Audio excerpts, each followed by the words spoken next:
sehat. Tumbuhan, hewan, dan manusia dapat memperoleh sinar matahari dengan cukup pada siang hari.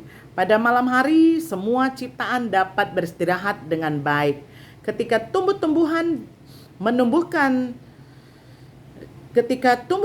mendapatkan sinar matahari dengan baik, maka ia akan menjadi makanan yang sehat bagi hewan. Ketika binatang memakan tumbuh-tumbuhan yang baik, mereka akan memberikan makanan yang sehat bagi manusia. Jadi demikianlah tumbuh-tumbuhan. Ketika tumbuh-tumbuhan itu mendapatkan sinar matahari yang cukup, maka tumbuh-tumbuhan menjadi sumber makanan yang sehat untuk manusia. Untuk menjaga ekosistem yang baik itu Allah memberikan tanggung jawab kepada manusia untuk memelihara, merawat, dan menggunakan alam semesta dengan baik. Mahatma Gandhi pernah mengatakan ajarannya dengan alam semesta, bumi ini mempunyai banyak hal yang cukup untuk memenuhi kebutuhan semua orang, namun tidak cukup untuk memenuhi keserakahan semua orang. Sumber-sumber alam secara keseluruhan cukup untuk memenuhi kebutuhan semua orang apabila dimanfaatkan secara baik dan disalurkan secara adil. Jadi kecukupan bagi manusia, bagi semua orang harus didahulukan ketimbang kelimpahan bagi segelintir orang. Yang kaya mesti hidup lebih sekedarnya agar miskin bisa hidup.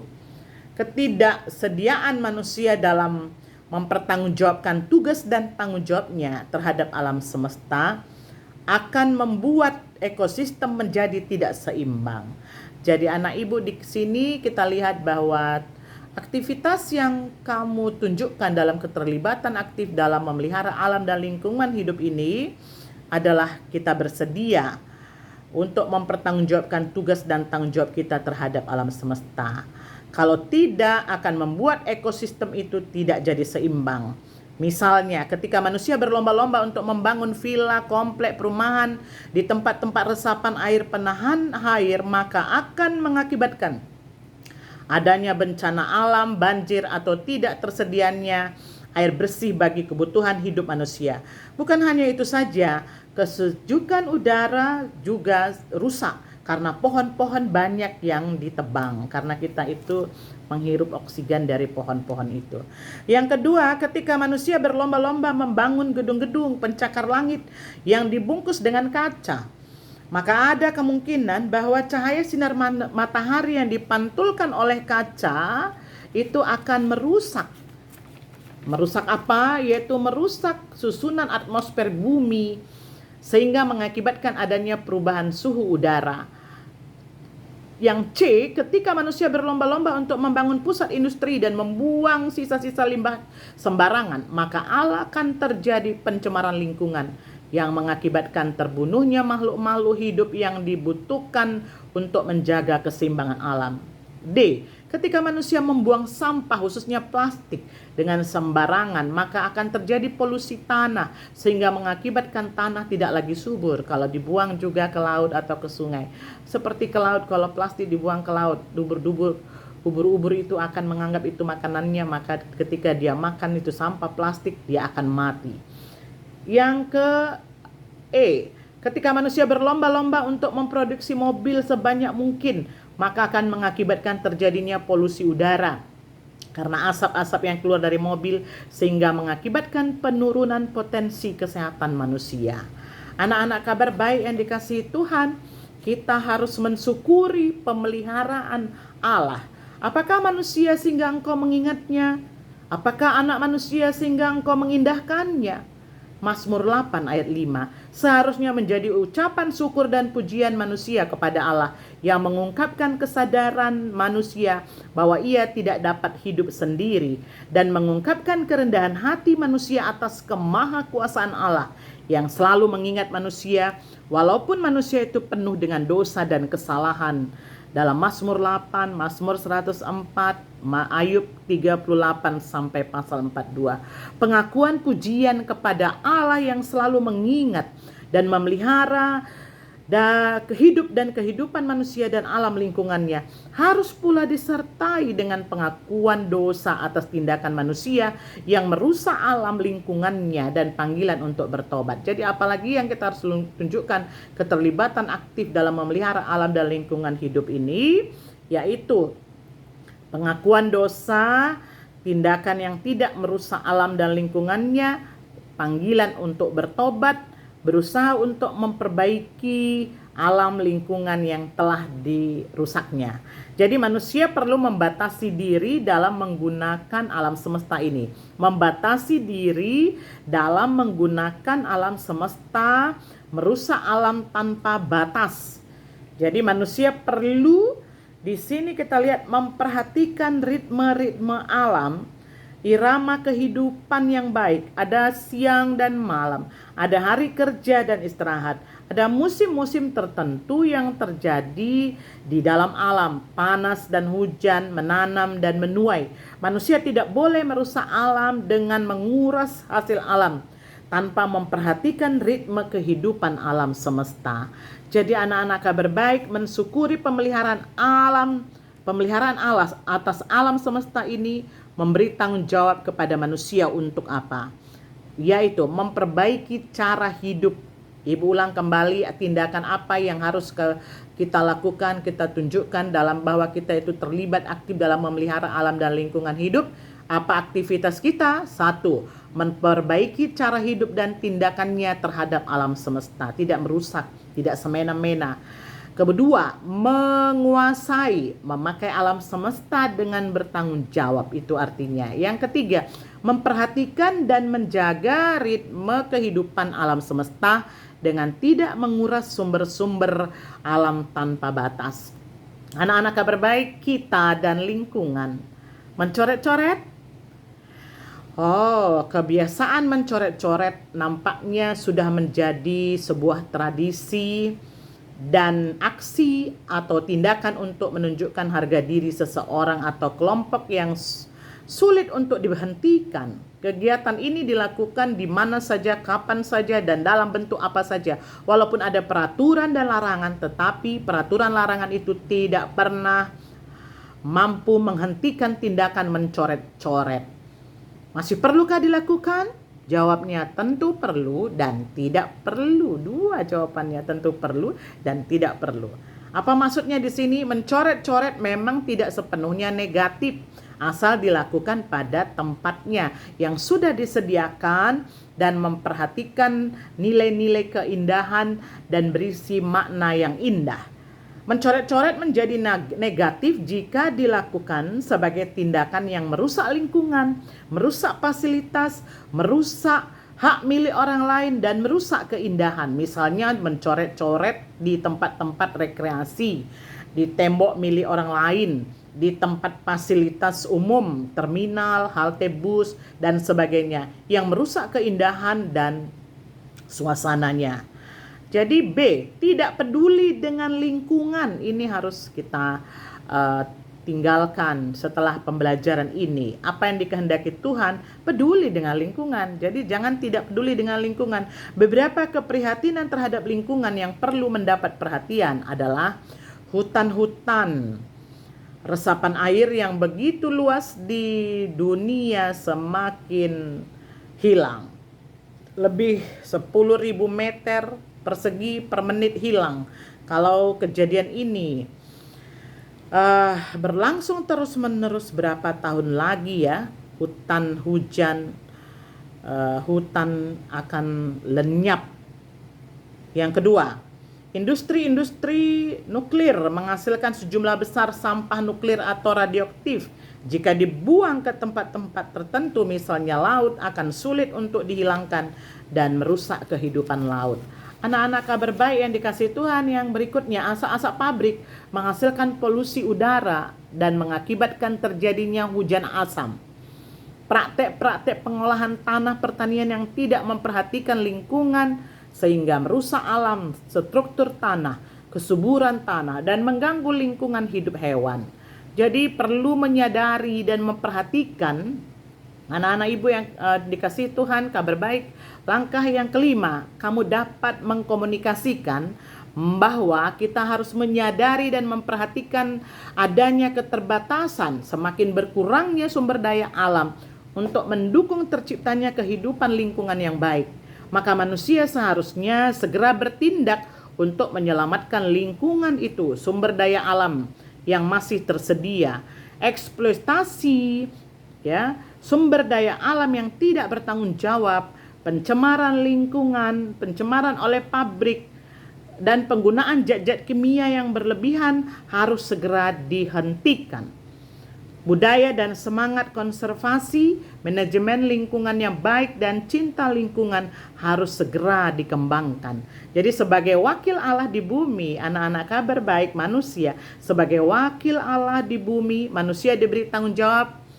Di mana tadi di kitab apa? Kejadian 1 ayat 28, Kejadian 2 ayat 15. Bertanggung jawab untuk apa? Menjaga, mengelola alam dengan baik. Manusia itu harus menjadi penata layanan yang mampu mendaya gunakan sumber daya alam dengan bijak, etis, dan bermoral. Jadi manusia harus menjadi penata layanan yang mampu memberdayakan sumber daya alam dengan bijak, etis, dan bermoral. Jadi sebagai orang percaya nampaknya tidak ada pilihan lain kecuali satu: bersyukur sebab Tuhan sudah menciptakan segala sesuatu dengan baik. Yang kedua, sadar akan pentingnya lingkungan dan alam sekitar yang baik untuk kelangsungan hidup manusia dan makhluk hidup yang lain. Ketiga, bersikap dan bertindak menjadi penjaga alam sekitar yang baik. Sebab Tuhan sudah menciptakan segala sesuatu baik adanya. Anak-anak Kabar Baik yang dikasihi Tuhan, diharapkan juga kamu di sini mengkomunikasikan, yaitu bahwa sangat disayangkan kalau kita melalaikan kesempatan yang indah untuk mensyukuri karunia Allah yang begitu indah. Jadi anak-anak Kabar Baik yang dikasihi Tuhan, perlu di sini juga Ibu mau sampaikan bahwa dalam Kamus Bahasa Indonesia tadi, mungkin kamu bingung-bingung udah cari di kamus, apa sih ekosistem itu? Ekosistem itu dapat dipahami sebagai keanekaragaman suatu komunitas dan lingkungan yang berfungsi sebagai suatu satuan ekologi dan dalam alam. Kedua, komunitas organik yang terdiri dari tumbuhan dan hewan bersama habitatnya. Ketiga, keadaan khusus tempat komunitas satu organisir hidup dan kesempatan organisme tidak hidup dari suatu lingkungan yang saling berinteraksi. Jadi dengan demikian, secara singkat dapat Ibu simpulkan bahwa ekosistem itu adalah sistem dalam ekologi, yaitu kesatuan yang mencakup komunitas. Komunitas itu apa? Kumpulan organisme di dalam suatu daerah yang saling tergantung dan saling mempengaruhi dengan lingkungan fisiknya. Jadi berita tentang banjir, tanah longsor, kebakaran hutan dan bencana lainnya sudah menjadi berita yang sangat umum dalam pemberitaan media massa di Indonesia maupun di luar negeri. Demikian juga penebangan hutan secara liar, pencurian kayu, perburuan binatang tertentu, dan pemusnahan dan pencurian ikan secara besar-besaran. Jadi pembangunan gedung bertingkat atau kawasan industri tanpa memperhatikan kesehatan lingkungan terjadi di mana-mana. Juga banyaknya selokan-selokan air dari sungai-sungai yang tidak mampu menampung limbah-limbah karena terlalu banyak sampah tertimbun di sana.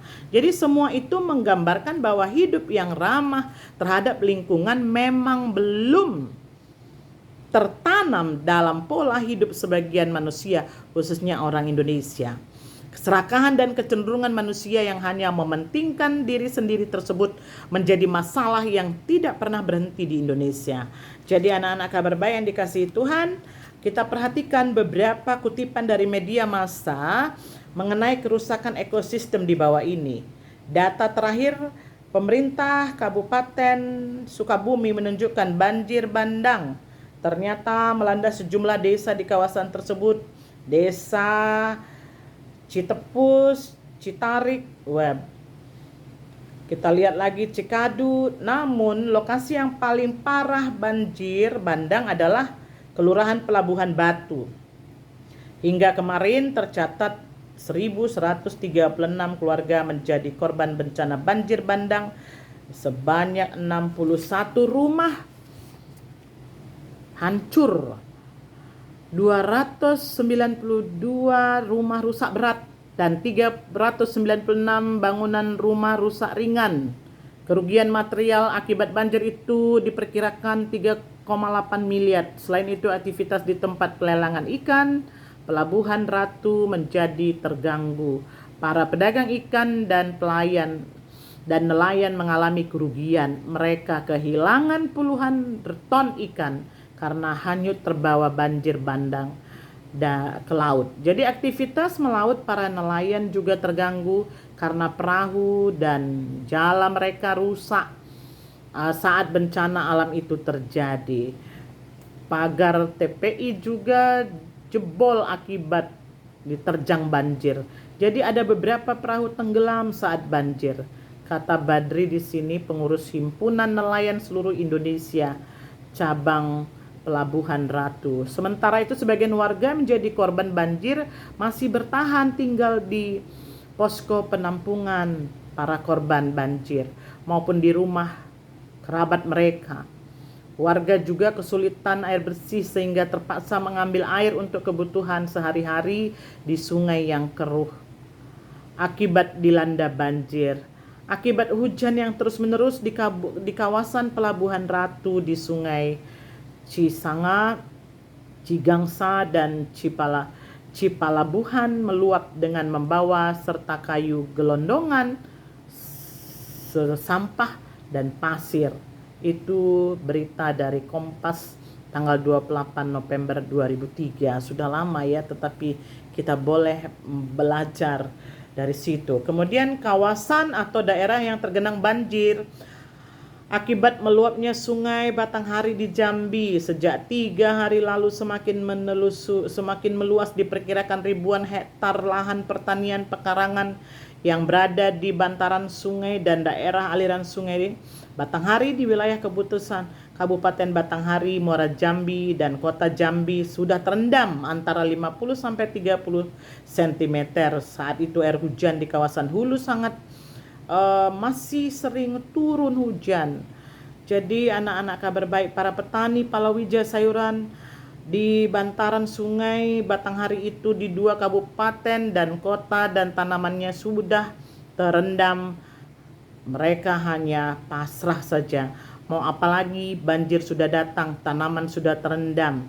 Biasanya kalau sudah terendam tidak ada harapan untuk bisa panen, kata Nyonya Siti.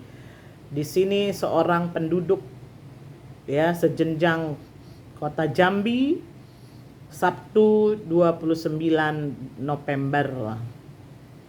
Ia mengakui memiliki sekitar 0,25 hektar kebun yang ditanami jagung dan baru berumur 1,5 bulan. Selain jagung, penduduk juga menanami hantaran Batanghari dengan singkong, kacang tanah, kedelai, sayuran, kacang panjang, buncis, terong, tomat, anggur, dan lain sebagainya. Menurut pemantauan Kompas, belasan ribu hektar lahan pertanian di beberapa kawasan di pinggir Sungai Batanghari, Kecamatan Telanai Pura dan Jambi Timur, Kota Jambi, serta Kecamatan Jambi, Kota Kumpeh, Kabupaten Muara Jambi, kira-kira terancam banjir besar. Di daerah yang dilanda banjir, aktivitas menyatakan seperti membersihkan lahan. Di sini kita lihat juga bercocok tanam, membangun rumah kembali. Anak-anak kabar baik, ini berita Kompas 1 Desember 2003 juga. Jadi berdasarkan pengamatan dari Kompas ini, akhir pekan lalu juga ada hutan di sisi jalan menuju lokasi bencana alam sudah banyak yang gundul, hanya ditanami tanaman bukan hutan seperti pisang. Di lokasi yang terkena banjir dan longsor terdapat batu-batu besar, juga banyak dijumpai potongan kayu sisa kegiatan penebangan hutan. Seperti diketahui, bencana alam terjadi secara serentak di Malang Selatan ya. Lebih kurang 24 November lalu telah menghancurkan ratusan rumah. Tapi ini lalunya Desember 2003. Anak-anak ibu, dari 3 contoh bencana itu tadi akibat banjir bandang dan lain sebagainya, dengan memperhatikan kutipan itu, kerusakan alam yang akhirnya menyebabkan kerusakan keseimbangan ekosistem di atas yang ibu udah bacakan tadi, kita lihat bahwa kerusakan tersebut disebabkan oleh sikap manusia sendiri. Jadi kerusakan alam dan ketidakseimbangan ekosistem di sini kita lihat pada akhirnya akan menimbulkan kerugian bagi semua komunitas dalam ekosistem, termasuk manusia itu sendiri. Jadi masalah kesehatan lingkungan tidak terbatas hanya pada dampak langsung polutan yang terhirup, terserap oleh kulit, atau juga sangat besar dipengaruhi oleh kerusakan dan ketidakseimbangan ekosistem. Jadi beberapa contoh penyebab terjadinya ketidakseimbangan ekosistem yang juga secara langsung dapat merusak kehidupan manusia dan alam itu sendiri dapat kita lihat seperti kebakaran hutan yang dapat mengakibatkan polusi udara sangat berbahaya bagi pernapasan, serta menyebabkan binatang buruan, burung-burung tidak bisa hidup dalam hutan tersebut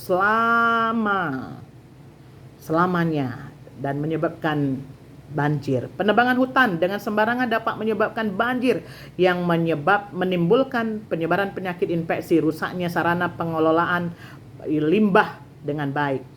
Kemudian tidak membersihkan selokan sehingga tersumbat, menimbulkan penyakit bagi manusia, menyebabkan genangan air yang juga mengakibatkan terjadinya penyakit, tempat bersarangnya nyamuk dan sebagainya. Kemudian penggunaan pestisida, pupuk dan obat lainnya yang berlebihan, baik pada tanaman maupun pada hewan peliharaan, bisa merusak tanaman dan hewan itu sendiri, yang kemudian juga memberikan dampak negatif bagi manusia yang mengkonsumsinya. Yang berikutnya, penangkapan hewan, ikan, serta penebangan kayu secara liar oleh pihak yang tidak bertanggung jawab sangat mempengaruhi keseimbangan dan kelangsungan hidup dalam satu ekosistem yang secara otomatis juga berpengaruh bagi manusia sebagai bagian dari ekosistem itu sendiri.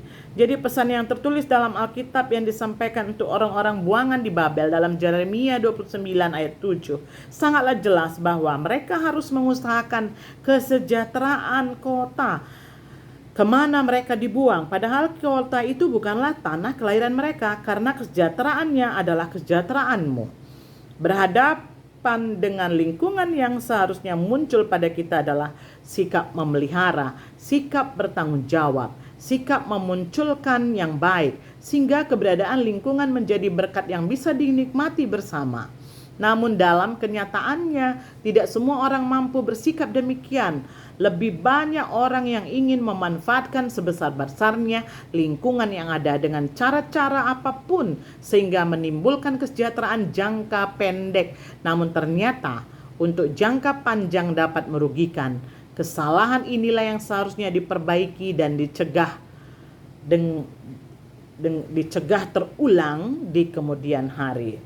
Jadi anak-anak kabar baik yang dikasihi Tuhan, Ibu sudah sampaikan begitu panjang pembelajaran ini, maka Ibu berharap kamu akan menjawab nanti pertanyaan dalam langkah yang berikutnya, ada penilaian. Tapi sebelumnya Ibu kembali ulang betapa pentingnya keseimbangan alam bagi kehidupan manusia. Penciptaan alam semesta itu merupakan wujud pemeliharaan Allah atas manusia. Ibu ulang kembali bahwa penciptaan alam semesta merupakan wujud pemeliharaan Allah atas manusia. Allah terlebih dahulu menciptakan alam semesta dan segala isinya, baru menciptakan manusia. Jadi pemeliharaan alam semesta ini berpusat pada Allah. Untuk apa? Kemuliaan Allah dan agar manusia dapat hidup di dalamnya. Allah mengasihi manusia dengan 2 cara. Pertama, Allah menciptakan manusia menurut gambar dan rupanya. Sebagai gambar dan rupa Allah, manusia memiliki sifat, citra, atau karakter seperti Allah. Kedua, Allah mengaruniakan segala sesuatu, yakni alam semesta, kepada manusia untuk ditaklukkan, dikuasai, sekaligus dilestarikan. Allah tidak menelantarkan apa yang telah diciptakannya, tetapi Dia memelihara ciptaannya. Allah mempercayakan hasil karyanya itu kepada manusia untuk memelihara seluruh alam ini. Mereka menjadi mandataris Allah. Mandat, diberi kuasa, rekan sekerja Allah. Allah dalam melestarikan alam ini. Jadi menjadi kawan sekerja Allah ya dalam melestarikan alam ini. Kejadian 2:15. Manusia dan alam saling bergantung, saling memberi manfaat. Banyak kebutuhan hidup manusia itu yang bersumber dari alam, misalnya air, tanah, tumbuhan, untuk kelangsungan hidup manusia. Allah memelihara alam ini dengan sendirinya. Benih yang ditabur oleh petani tumbuh secara alami. Matahari setiap hari bersinar, ini merupakan bukti pemeliharaan Allah terhadap semua makhluk di bumi ini. Jadi pentingnya keseimbangan ekosistem bagi kehidupan manusia. Ekosistem tadi Ibu udah bilang bahwa keanekaragaman suatu komunitas dan lingkungan yang berfungsi sebagai suatu satuan ekologi dalam alam. Komunitas organik yang terdiri tumbuhan dan hewan bersama habitatnya atau keadaan khusus tempat komunitas suatu organisme hidup dan komponen organisme tidak hidup dari suatu lingkungan yang saling berinteraksi. Dengan demikian, dapat disimpulkan bahwa ekosistem itu adalah sistem dalam ekologi, yaitu kesatuan yang mencakup komunitas, kumpulan organisme dalam suatu daerah yang saling tergantung dan saling mempengaruhi dengan lingkungan fisiknya.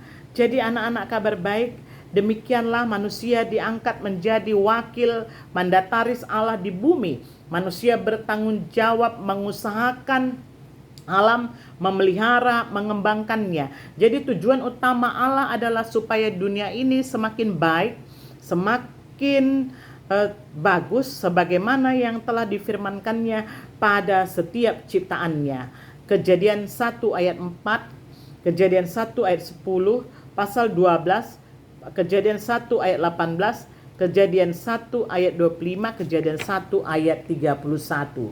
Jadi anak-anak kabar baik, manusia diberi otoritas oleh Allah untuk melaksanakan tanggung jawabnya. Namun manusia tidak boleh menggunakannya sewenang-wenang.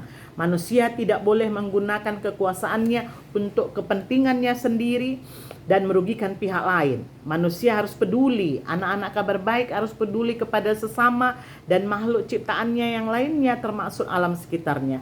Jadi semua yang kita lakukan untuk alam adalah perjuangan demi hidup kita dan generasi berikutnya. Ibu ulang kembali, semua yang kita lakukan untuk alam adalah perjuangan demi hidup kita dan generasi berikutnya. Bumi kita sudah semakin tua dan rapuh. Lapisan ozon semakin menipis karena pemanasan global warming. Jadi sudah seharusnya kita menjaga dan melindungi bumi ini tetap lestari.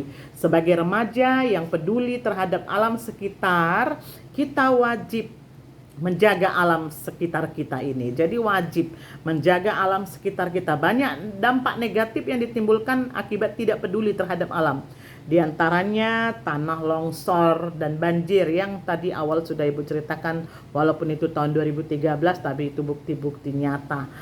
Bencana alam yang longsor dan banjir, udara yang kotor karena debu dan sisa pembakaran menyebabkan kadar asam, oksigen, rusaknya lapisan ozon, kadar gas rumah kaca di atmosfer karena kenaikan gas ya, kenaikan gas CVC ya, buatan manusia yang banyak digunakan dalam industri karet, plastik, busa, AC dan alat pendingin lainnya. Jadi timbulnya pemanasan global yang dampaknya sangat besar. Salah satunya karena perubahan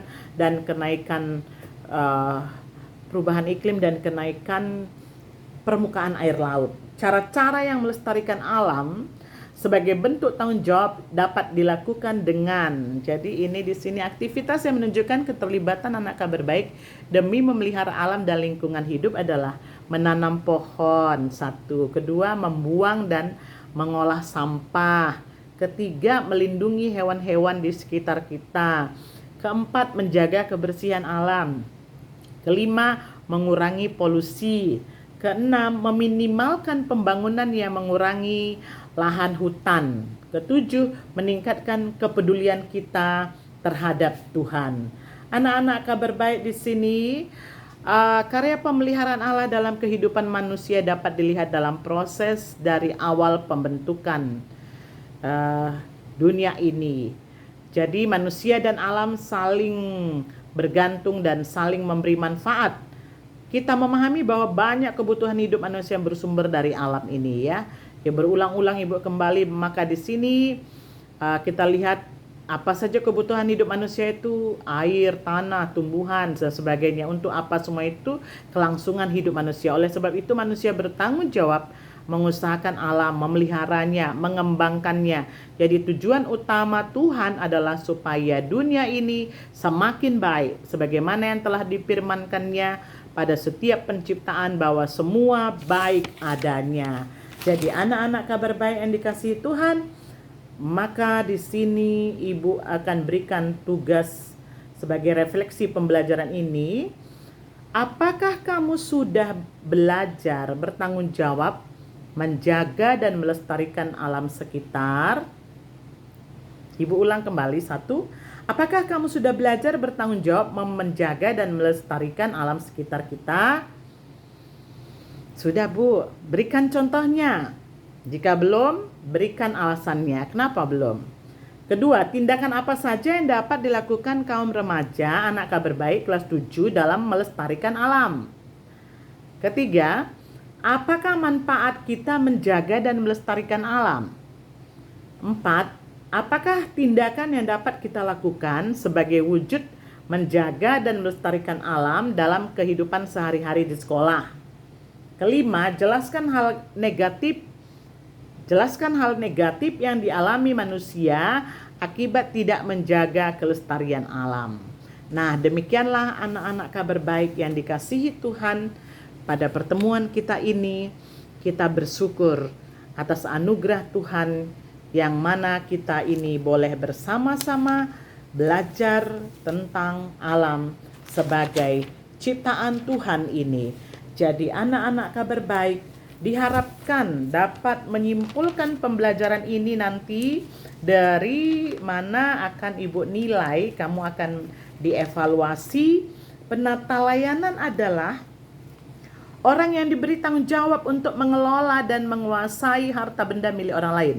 Kamus Alkitab The New Westminster of the Bible memberikan definisi dari penata layanan adalah sebagai kebiasaan memberikan waktu, kemampuan, dan harta kekayaan secara sebanding dan sistematis yang didasarkan kepada keyakinan bahwa semuanya ini telah dipercayakan kepada kita oleh Allah untuk digunakan dalam pelayanannya bagi kepentingan seluruh umat manusia, serta dengan penuh ucapan syukur mengakui akan kasih Kristus yang menebus kita.